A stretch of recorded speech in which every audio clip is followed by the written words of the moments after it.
semana em Manaus e alguns dos picos mais concorridos estão no Rio Tarumançu. Sobre o Rio Tarumançu, para ser mais exato, são centenas de flutuantes e eles atendem um público bem variado.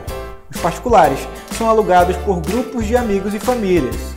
Os comerciais servem bebida, comida, como bares e restaurantes. Alguns são pontos de encontro para praticantes de esportes aquáticos. Outros viram balada com os sucessos do momento no último volume.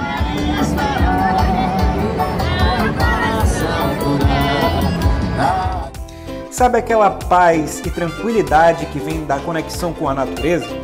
Aqui, ela concorre com o barulho e a velocidade dos barcos e lanchas que fazem o vai e vem das margens para os flutuantes, dos flutuantes para as margens, levando produtos e passageiros de bem com a vida.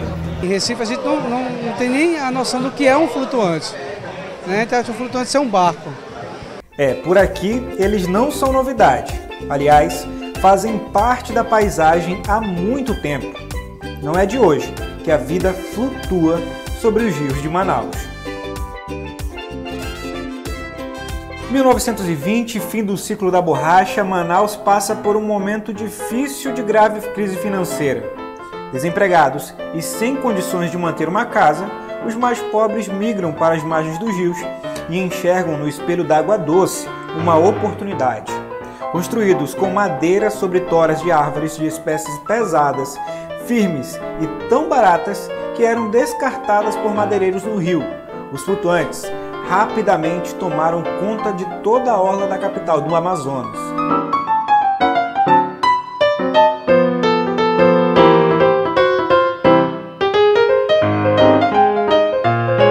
Eliton é farmacêutico por formação e profissão, mas sua paixão é Manaus. A receita que ele indica para a cidade ser cada vez mais valorizada é espalhar sua história, e ele não perde uma oportunidade. Nem que para isso ele tenha que vir direto do trabalho, ainda de uniforme, para nos levar para uma viagem no tempo. Faço coleção de imagens históricas de Manaus, vídeos, áudios, fotografias, né, da própria cidade em si. Hoje eu estou em todas as redes sociais disponíveis, né? Foi aquela necessidade de mostrar o material que eu tenho, né? Itália, Portugal, então muito material que eu tenho hoje disponível foi pego dessas bibliotecas do mundo afora. Nós estamos aqui na Praça dos Remédios, em frente à Igreja dos Remédios. Esse ponto aqui que é um dos pontos mais antigos da nossa cidade. A cidade flutuante ela iniciava no final aqui dessa rua. Hoje a Feira da Manaus Moderna tapa toda a visão para o rio. Isso aqui não tinha essa muvuca que é hoje, né? Mas era, vamos dizer assim, era a porta de entrada para as ramificações que dava para a cidade flutuante. Até 1965, qual era a visão que nós teríamos daqui, Eliton? Esse aqui era uma ribanceira, batia aqui na beira do rio e começava os caminhos de madeira, de toras de madeira. Aí uma casa ia puxando a outra e os caras iam construindo para trás e começou com uma casinha, que aí ele foi construindo para um filho e para um parente, e aí foi crescendo, tomando uma proporção enorme. Construía alguns albergues para poder comportar as pessoas que não tinham onde morar, que foi essas pessoas que viram a oportunidade no rio de construir suas casas e ter um lugar para chamar de seu, né, vamos dizer assim.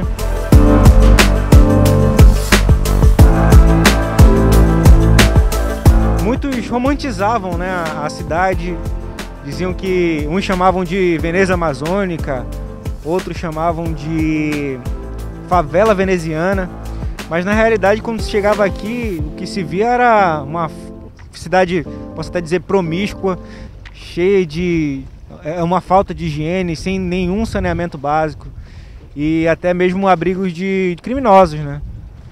Isso aí, como toda ocupação irregular, tem disso, tem a falta de saneamento básico, falta de um fim para os dejetos humanos, a alta criminalidade. Hoje ficou poucas casas que eu creio que futuramente isso vai deixar de existir. Nós até tentamos conversar com alguns moradores, mas fomos recebidos com desconfiança. Tudo bom com o senhor?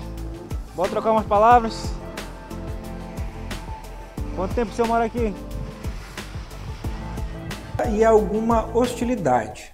Não, deixa eu botar a vez, tá?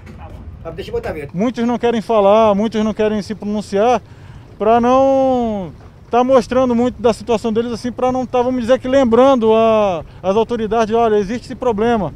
Estão mostrando nas mídias, estão mostrando de novo, para poder não correr aquele risco de novo perderem, não antigamente era de perder as suas casas, hoje de perder os seus sustentos.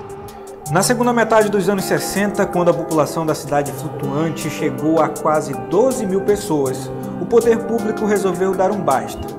Com a iminente chegada da Zona Franca de Manaus, não era essa a imagem que a cidade queria apresentar ao Brasil logo em sua porta de entrada. Os moradores foram transferidos para bairros da periferia.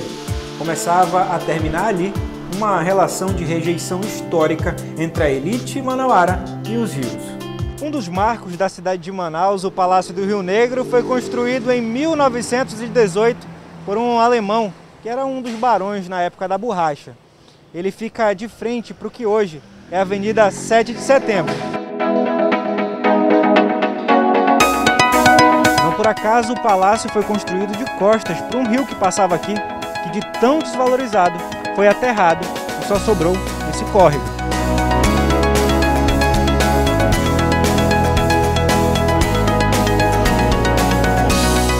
De símbolo maior da cultura regional que a então Paris dos Trópicos renegava, o rio se tornou uma paisagem desejada e, portanto, valorizada. Mansões e mega empreendimentos milionários hoje são erguidos de frente para as águas escuras que banham Manaus.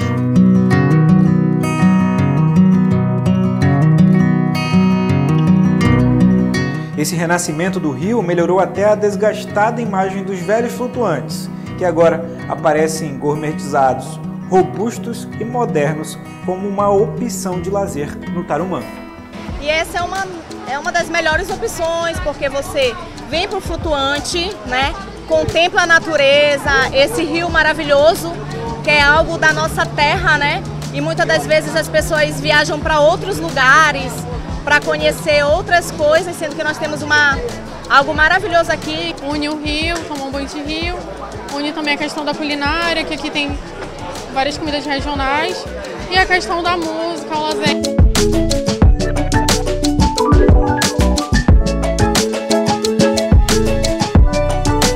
Mas nem tudo é alegria. O sucesso dos flutuantes preocupa autoridades, ambientalistas e, claro, empresários, comerciantes e frequentadores mais conscientes do Tarumã.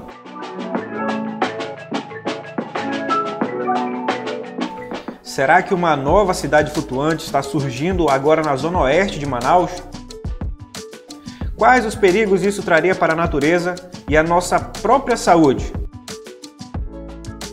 As respostas na próxima reportagem.